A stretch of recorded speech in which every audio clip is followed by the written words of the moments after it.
যেখানে ঘাও হয়েছে এই কথা বলা যাবে না, ঠিক আছে। আমাদের বাংলাদেশের এম্বাসি 6 মাস পর পর যায়, আর অন্য অন্য দেশের এম্বাসি 1 মাসে 2 বার যায়, কিন্তু ভাই আমাদের আপনি দেশের এম্বাসি যায় আজকে না। মালয়েশিয়া জেল থেকে আসলেন অবশ্যই 1 মাস 140 দিন পর। 140 দিন। মালয়েশিয়ার জেল সম্বন্ধে একটু বলবেন। মালয়েশিয়ার জেল ঠিক আছে, কিন্তু ইমিগ্রেশন খুব খারাপ ভাই, ইমিগ্রেশন খুব খারাপ। ইমিগ্রেশন খুব খারাপ। আমরা শুনি মালয়েশিয়ার জেল নাকি অনেক জঘন্য এবং খাবার দাবার খুব কষ্ট, আসলে এই বিষয়ে একটু যদি বলতেন। আমি ভাই মালয়েশিয়া পুলো পেনাং জেলে ছিলাম। পুলো পেনাং জেলে ছিলাম আমি। পুলো পেনাং জেলে এরকম কিছু পাই নাই, খাবার দাবার ওকে। কি কি খাবার দিছে একটু বলবেন।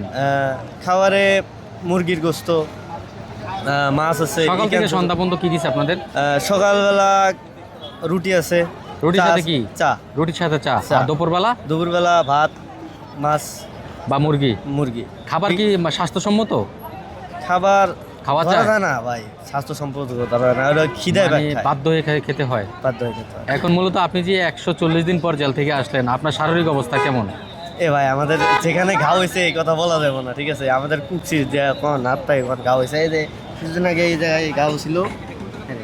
মূলত মালয়েশিয়া জেলে থাকার পরে গাগুলো হয়েছে আপনার? Yeah. মানে 140 দিন পর বাংলাদেশে আসলেন।